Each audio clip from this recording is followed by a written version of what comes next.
oleh Michael. Si buku itu Pak Bu, penulisnya itu adalah seorang ilmuwan peneliti yang beragama Katolik. Jadi buku itu judulnya 100 orang yang paling berpengaruh di dunia ini. Penulisnya bukan seorang muslim. Nah, setelah dia melakukan riset yang cukup panjang Bapak dan Ibu-ibu, akhirnya beliau memutuskan yang paling layak menempati urutan pertama dari 100 orang yang berpengaruh yang pernah hidup di dunia ini adalah Nabi Muhammad SAW. Ini pengakuan mereka. Hingga kemudian ketika buku ini diterbitkan, buku ini menuai kontroversi. Kenapa? Banyak kemudian kritik terhadap buku ini dari kalangan mereka yang mengatakan kenapa bukan Nabi Isa, kenapa bukan peneliti-peneliti yang lain yang kemudian beliau letakkan di urutan pertama. Alasan dari Michael Hart kemudian menempatkan Nabi Muhammad SAW ada pada urutan pertama Bapak dan Ibu-ibu yang dimuliakan Allah adalah karena Nabi itu Pak Bu, datuk kita itu, Nabi kita itu bukan turun hanya sebagai pemberi pencerahan spiritual kata beliau, tapi dia turun sebagai seorang pemberi pencerahan spiritual. Dan kemudian yang paling besar dampaknya adalah beliau juga sebagai politikus yang ulung. Nah, ini Pak. Lahir sebagai seorang nabi, plus kemudian beliau adalah seorang negarawan, pemimpin, dan kemudian seorang ahli politik yang sangat ulung. Maka kemudian ketika berbicara tentang sirah nabi, kita kemudian akan menemukan berbagai macam hikmah-hikmah dari perjalanan beliau. Para ulama-ulama penulis sirah, para bapak dan ibu-ibu yang dimuliakan Allah Subhanahu wa taala, ini kemudian menuliskan bahwa fase-fase perjalanan dari datuk kita Nabi Muhammad sallallahu alaihi wasallam tersebut dibagi atas 3. Atas berapa, Bu? Atas 3. Dan mudah-mudahan pada kesempatan ini kita bisa rampung membahas satu fase. Apa-apa saja fase itu? Para ulama sirah itu kemudian menuliskan bahwa ada fase yang disebut fase kelahiran Nabi Shallallahu Alaihi Wasallam sampai kemudian dia dewasa. Ini fase pra kenabian. Jadi ada fase pra kenabian sebelum beliau diangkat oleh Allah Subhanahu Wa Taala menjadi nabi. Kemudian ada fase yang kedua. Apa itu? Fase Mekah. Di mana kemudian beliau setelah diangkat oleh Allah Subhanahu wa taala menjadi nabi, maka beliau kemudian berdakwah di Mekah selama 13 tahun, dan ini dikenal sebagai fase Makkiyah, di mana kemudian yang dilakukan Nabi pada masa itu adalah mengajak umat untuk mengenal tauhid. Ya, mengajak umat untuk kembali kepada agama yang benar ini, mengenal tauhid, mengenal Allah Subhanahu wa taala. Jadi aktivitas dakwah yang beliau lakukan di fase kedua ini Bapak dan Ibu-ibu adalah itu langsung melakukan konfrontasi kepada berbagai macam pemahaman yang pada saat itu ada di Mekah itu. Jadi kalau misalnya ada semacam lorong waktu, ya para ilmuwan itu mengatakan ada semacam lorong cacing. Kalau misalnya kita bisa kembali kepada melakukan perjalanan waktu kepada zaman itu, kita akan melihat di sekeliling Ka'bah itu ada berbagai macam sesembahan-sesembahan orang-orang kafir Quraisy, Lata, Uja, Manaf, dan lain sebagainya. Bahkan kemudian mereka menempatkan Tuhan-Tuhan itu berdasarkan kepentingannya Bapak dan Ibu-ibu. Jadi kalau misalnya mereka hendak melakukan perjalanan untuk berdagang, ada Tuhan tersendiri yang didatangi. Kalau mereka kemudian hendak menikah, ada Tuhan tersendiri yang mereka datangi. Kalau mereka kemudian hendak membuka usaha, ada Tuhan tersendiri yang mereka datangi. Maka mereka dikenal sebagai satu tatanan kehidupan sosial yang memiliki berbagai macam keyakinan untuk menyembah banyak Tuhan. Ini di fase Makkiyah itu Bapak dan Ibu-ibu. Maka yang dilakukan Nabi pada masa itu adalah konfrontasi. Konfrontasi itu langsung berhadapan face to face, adu pemikiran, adu argumen, di mana kemudian Nabi mengatakan bahwa tidak ada keuntungan yang akan didapatkan manusia ketika manusia menyembah Lata, Uja, Manaf, dan lain sebagainya. Maka kita bisa membayangkan tatanan sosial yang pada masa itu sudah berdiri kokoh dengan berbagai macam keyakinan mereka, itu langsung dibenturkan dengan sesuatu yang baru. Bayangkan betapa marahnya kemudian orang-orang Makkah pada masa itu, Bapak dan Ibu-ibu. Sampai-sampai kemudian kalau kita cerita tentang dakwah dan aktivitas kebaikan, maka secara sunatullah biasanya yang menjadi penghalang itu kan orang-orang dekat ya, ring satu kita itu. Kalau misalnya kita bicara tentang Nabi Nuh, Pak, siapa yang menjadi penghalang beliau? Ring satu, anak kandungnya, ya kan? Kalau kita bicara tentang Nabi Lut, Bu, siapa yang menjadi penghalang dakwah beliau? Ring satu juga, istri beliau. Nah, begitu juga kemudian realitasnya dengan Nabi Muhammad SAW.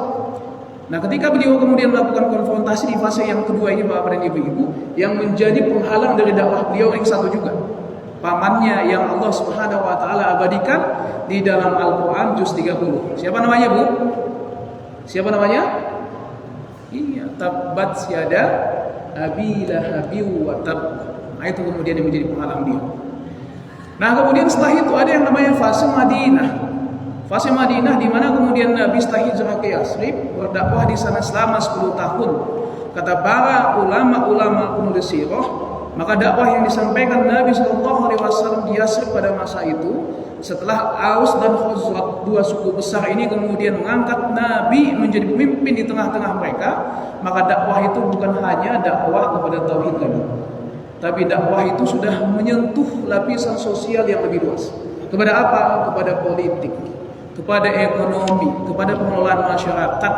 Sehingga kemudian Nabi pada masa itu, Bapak dan Ibu-ibu, itu kemudian sudah hadir di tengah-tengah kaum muslimin yang ada di Yathrib, bukan hanya sebagai Nabi, tapi beliau sebagai pemimpin dalam segala urusan mereka. Maka inilah yang menjadi alasan setelah mereka hangat meneliti secara panjang, dia melakukan riset yang mendalam. Inilah alasannya kenapa beliau menempatkan Nabi Muhammad SAW itu ada di urutan pertama di dalam buku. Maka jemaah yang dimuliakan Allah Subhanahu wa taala, maka kemudian ketika kita belajar sirah, ketika kita kemudian mendalami bagaimana tulisan para ulama-ulama terdahulu tentang pribadi Nabi Muhammad SAW, kita rasa-rasanya sedang diajak berselancar, diajak kemudian flashback pada kondisi di mana Nabi Muhammad SAW itu hidup pada masa itu, dan kita kemudian belajar tentang bagaimana Allah Subhanahu wa taala menjaga Nabi dan kemudian mengkondisikan kehidupan pada masa itu sehingga Nabi ini berubah menjadi pemimpin yang sangat disegani di dunia ini. Sampai-sampai kemudian keberadaan beliau ini kemudian Bapak dan Ibu-ibu ketika beliau lahir, kalau kita bicara tentang fase pertama itu kemudian membuat geger dunia pada masa itu, Pak. Apa itu? Banyak peristiwa-peristiwa penting yang terjadi bertepatan dengan kelahiran Nabi Muhammad SAW. Baik, jadi Bapak dan Ibu-ibu, apa yang menjadi rujukan kita ketika kemudian mempelajari sirahnya Nabi Muhammad SAW?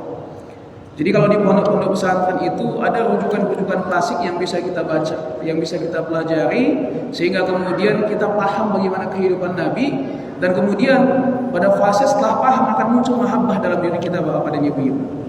Contoh misalnya ada Sirah Nabawiyah karya Ibnu Hisam. Ya, ini bercerita secara spesifik bagaimana kehidupan Nabi pada masa itu.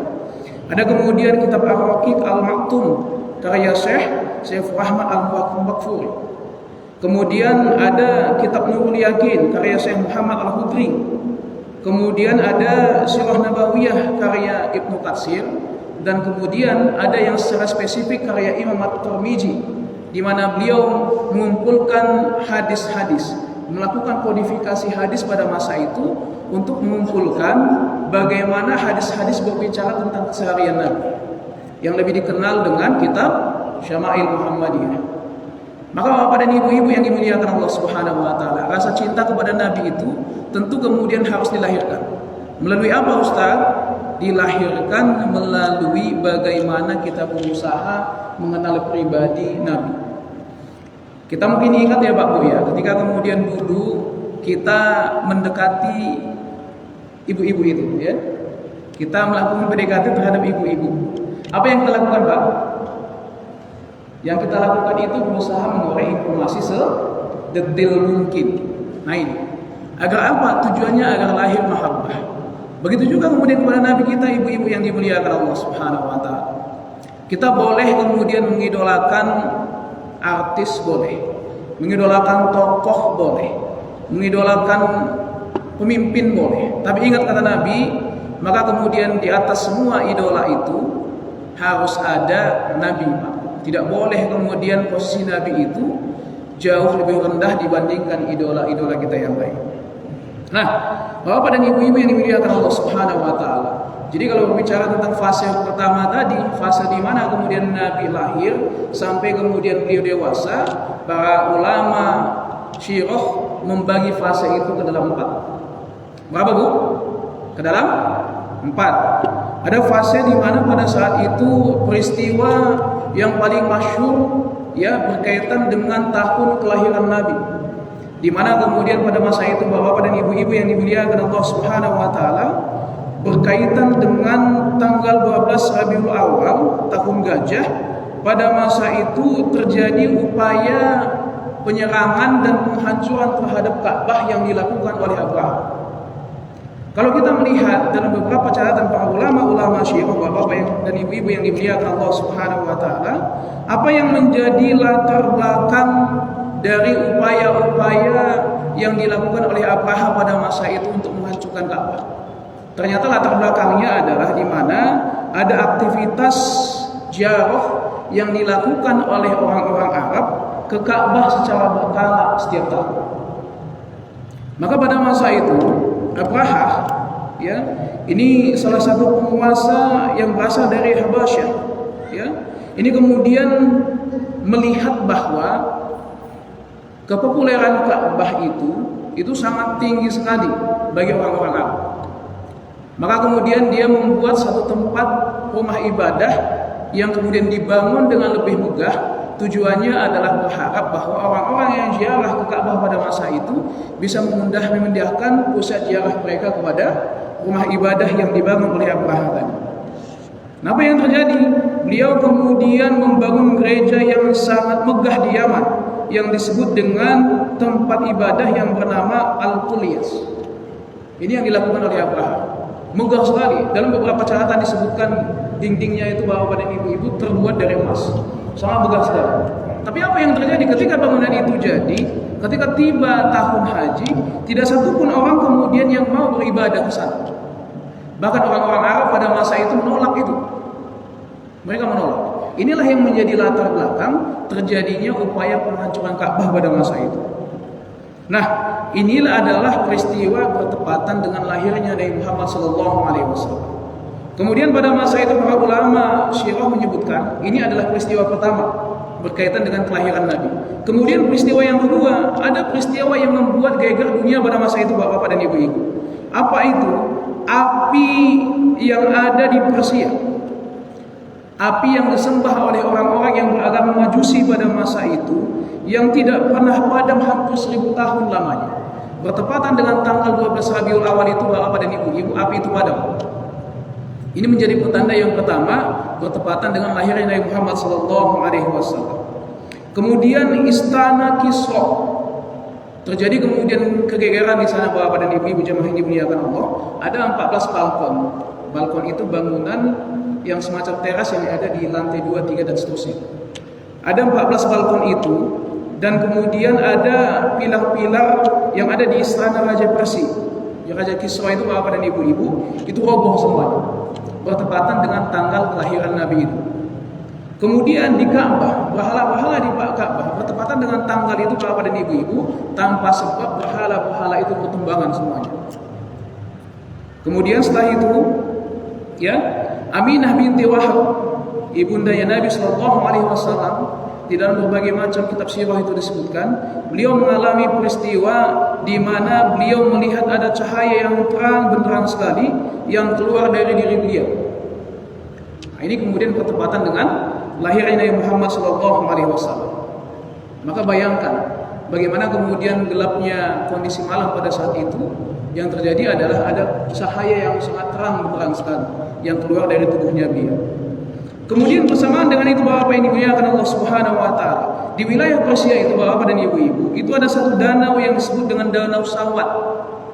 Nah, Danau Sawat itu bertepatan dengan tanggal kelahiran Nabi itu kemudian terjadi kekeringan yang luar biasa, Pak. Tidak pernah terjadi. Bukan karena kemarau panjang, bukan karena ada longsor, tiba-tiba danau itu kering. Nah, kemudian hancurnya pasukan Abraha juga bertepatan dengan tahun itu. Kemudian berikutnya Bapak dan Ibu-ibu yang dimuliakan Allah Subhanahu wa taala, para ulama-ulama sirah menyebutkan bertepatan dengan lahirnya Nabi, beliau pada masa itu kemudian langsung bisa mengangkat kepalanya. Seakan-akan posisi beliau itu sedang berdoa kepada Allah Subhanahu wa taala. Ini adalah peristiwa-peristiwa yang terjadi bertepatan dengan kelahiran beliau. Nah, kemudian Bapak dan Ibu-ibu yang dimuliakan Allah Subhanahu wa taala, maka kebiasaan para bangsawan Quraisy pada masa itu adalah setelah lahir anak-anak mereka, yang mereka lakukan itu adalah berusaha mencari satu tempat yang bersih, yang nyaman, yang bisa memberikan udara yang baik, yang bisa memberikan pendidikan yang terbaik, termasuk yang bisa memberikan anak-anaknya pelatihan bahasa Arab yang fasih dan murni. Maka apa kebiasaan mereka? Kebiasaan mereka itu adalah setiap tahun anak-anak bayi yang lahir itu biasanya dicari ya orang tua persusuan namanya. Maka ini terjadi juga bertepatan dengan Nabi Muhammad SAW sudah mulai berusia beberapa saat pada masa itu Bapak dan Ibu.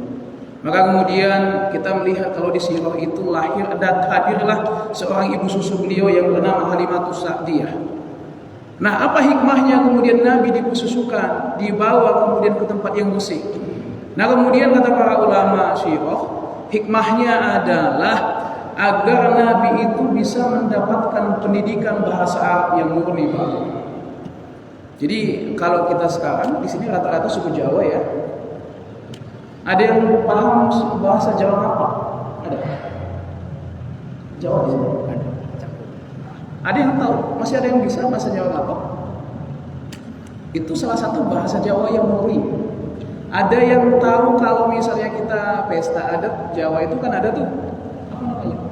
Yang apa namanya? Protokol ya. Jadi kalau beliau berbicara pada saat mempertemukan kedua mempelai itu kan pakai bahasa Jawa tuh ya. Dan kemudian kalau kita sekarang tidak ngerti bahasa kita. Nah itu yang disebut dengan bahasa Jawa yang murni, Pak.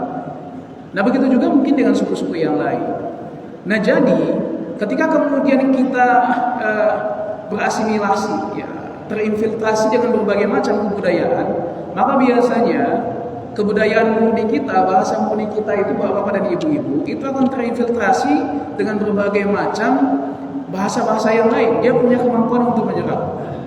Kebetulan karena istri saya itu kan orang Jawa, Pak, Pujakusuma namanya.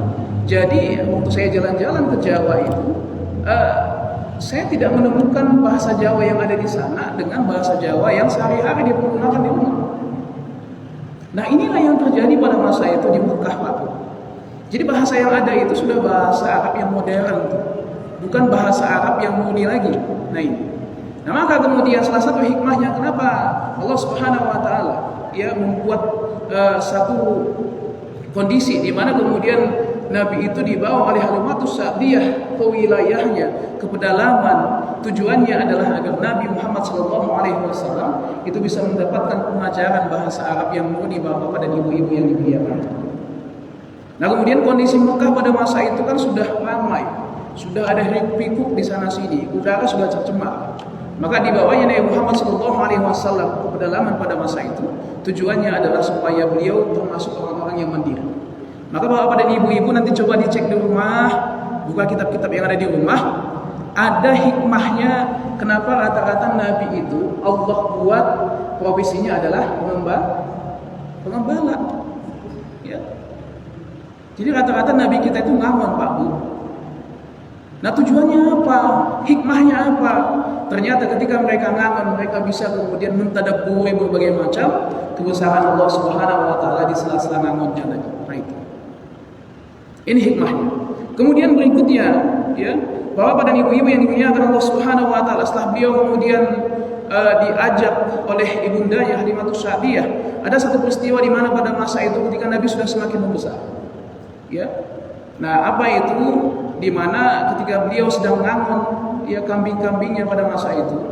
Kemudian dengan saudara sepusuannya tiba-tiba ada dua orang asing yang datang dan kemudian menculik Nabi Muhammad SAW. Ini adalah tanda-tanda nubuah kenabian, tanda-tanda kenabian yang ada pada Nabi. Nah, apa itu Pak Bu? Nabi kemudian dibawa ke satu tempat dan dilakukan kemudian prosesi pencucian, ya, potensi-potensi dosa dari diri Nabi Muhammad SAW. Maka kemudian Nabi Muhammad itu Allah Subhanahu Wa Taala buat kondisinya menjadi seorang yang maksum. Apa itu yang maksum Pak Bu? Tidak berdosa lagi. Tapi hebatnya setelah beliau jadi nabi, dan ini kemudian harusnya menjadi satu pedoman dan pegangan hidup bagi kita dalam konteks ibadah Pak Bu. Nabi Muhammad SAW itu walaupun beliau sudah maksum, tidak berdosa lagi, Allah jamin masuk surga, tapi kemudian tidak pernah kurang dari 100 kali beliau istighfar per hari. Ayo coba acuk tangan Pak. Siapa yang istighfar 50 kali per hari? Ada? Nabi itu yang sudah dijamin masuk surga Pak Bu, tak pernah kurang dari 100 kali. Maka kita mengingat bagaimana dulu para orang-orang tua kita pada masa itu menasihatkan kepada kita. Kemudian para ulama menasihatkan kepada kita berkaitan dengan fadilah dari istighfar. Ada banyak fadilahnya. Apa fadilahnya? Salah satunya bapak-bapak dan ibu-ibu, kalau kita merasa rezekinya kita seret, kok payah kali lah dapat rezeki hari ini. Kita berdagang kayaknya tidak seperti dulu. Kita kemudian ketika bekerja hasilnya tidak maksimal, kata para ulama, salah satu fadilah dari berzikir itu adalah Allah akan mudahkan rezekinya. Maka diamalkan Pak Bu. Mulai dari besok kita ajarkan, kita tidak boleh berzikir kurang dari 100 kali per hari. 100 kali itu kedigitan Bu. Nabi aja 100 kali. Kita ini bagaimana nih?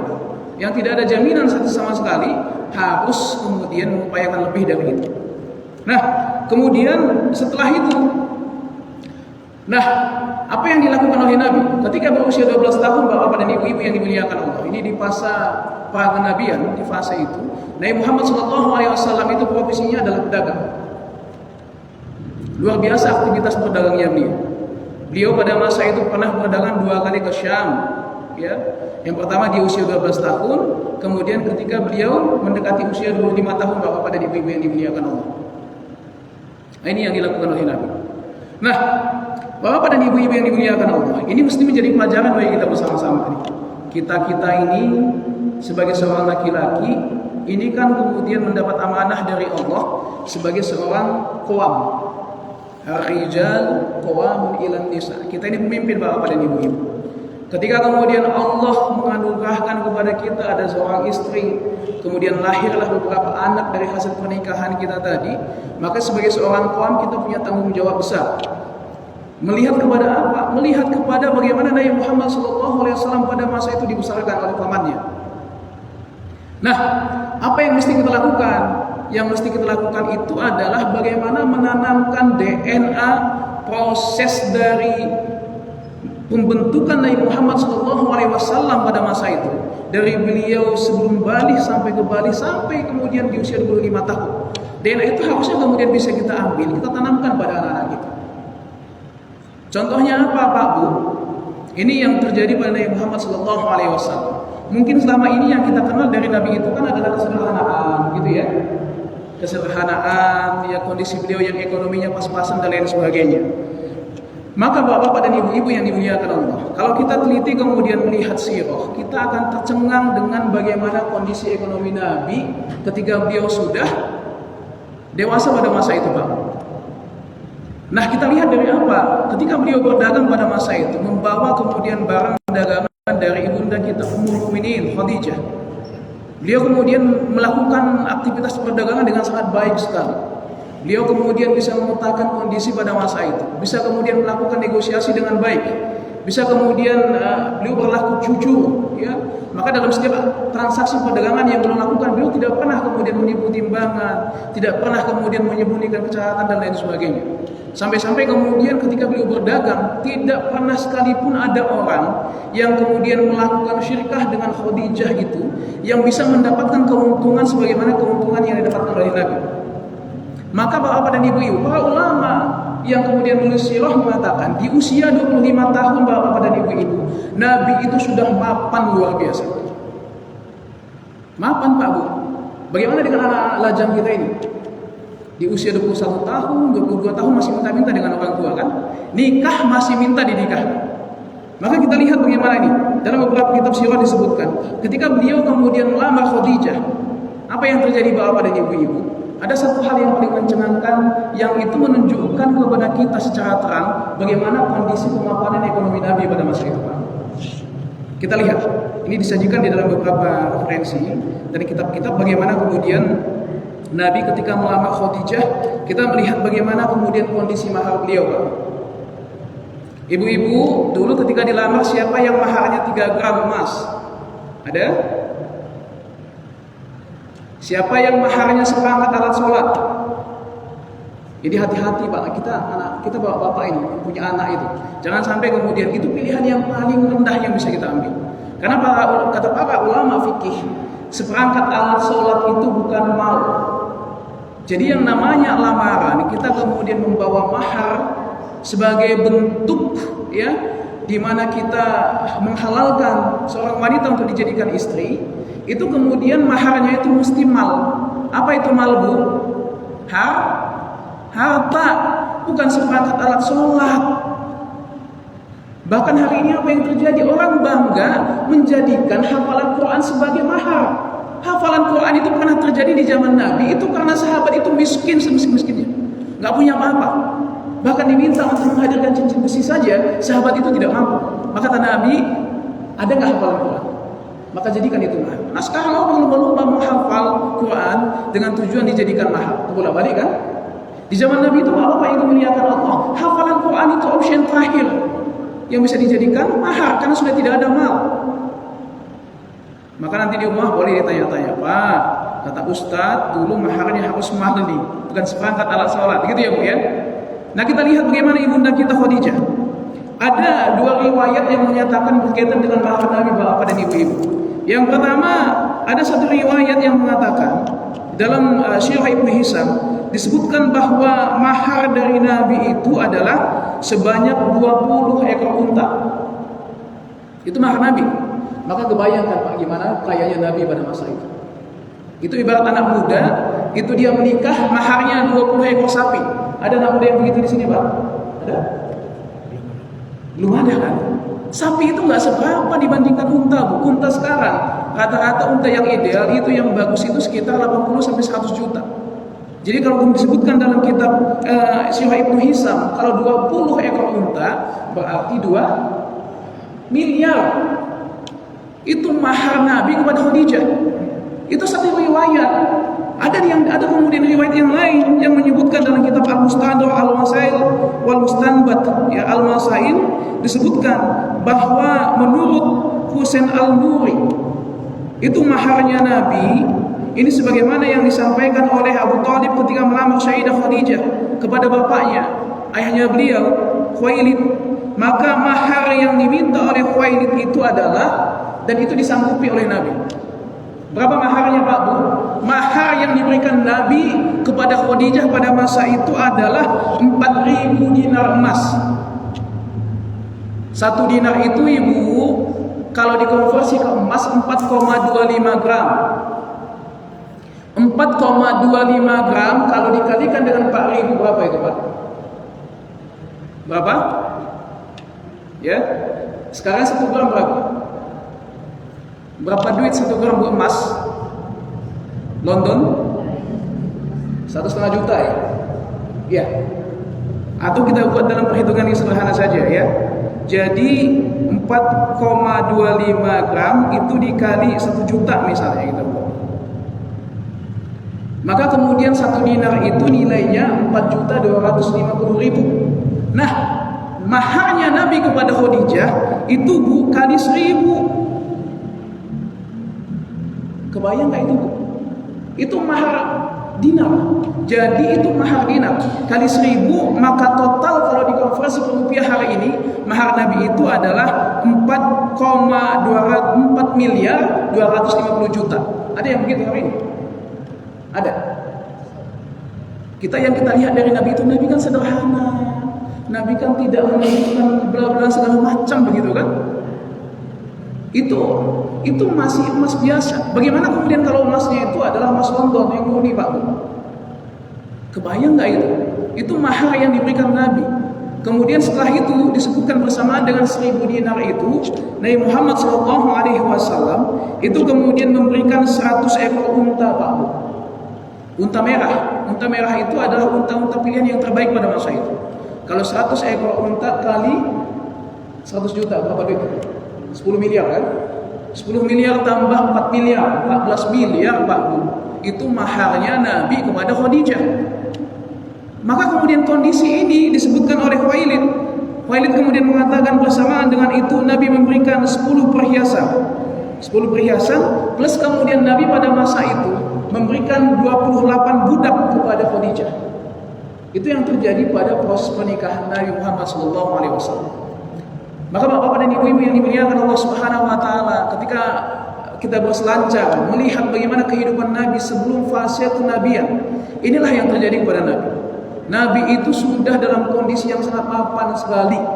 Sehingga kemudian setelah beliau menikah dengan Khadijah, Khadijah itu adalah ummul mukminin yang sengaja dipilih Allah Subhanahu wa taala, yang sebelum beliau menikah dengan Nabi itu sudah banyak datang kepada beliau para pemuka-pemuka Quraisy, orang-orang kaya di tengah-tengah Quraisy datang melamar Khadijah dengan membawa harta. Apa yang terjadi, Pak Bu? Khadijah menolak semuanya. Kenapa beliau menolak? Karena 2/3 Mekah itu adalah harta kekayaan dari Khadijah. Kebayang nggak? Maka perlu kita pertimbangkan nanti ketika kita melamar anak-anak gadis orang untuk dijadikan mantu kita. Sederajat itu penting. Agar kemudian berbagai macam peristiwa yang pernah terjadi pada anak angkat Nabi, ya, sekufu, itu tidak terjadi, ya. Maka lihat bagaimana sekufunya Nabi dengan Khadijah.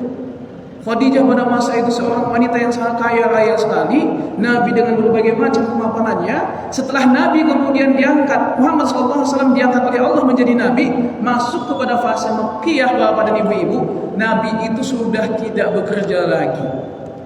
Kenapa? Karena memang fokus dari kehidupan beliau pada masa itu Allah buat untuk menyampaikan risalah kebenaran Islam, berdakwah ke sana kemari. Itu yang terjadi, Pak Bu. Jadi kondisinya sebelum pra kenabian itu Allah sudah menyiapkan beliau dari sisi kemapanan, dari sisi kedewasaan, dari sisi kemampuan berbahasa, dari sisi kemandirian yang beliau dapatkan pada masa itu ketika diasuh oleh Halimatus Sa'diyah. Allah sudah menyiapkan itu.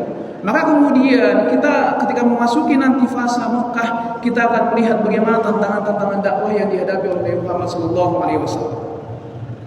Tantangan dakwah yang beliau hadapi, Bapak dan jemaah yang dimuliakan Allah, itu bukan tantangan yang ringan, Pak. Taruhannya itu penghilangan nyawa pada masa itu.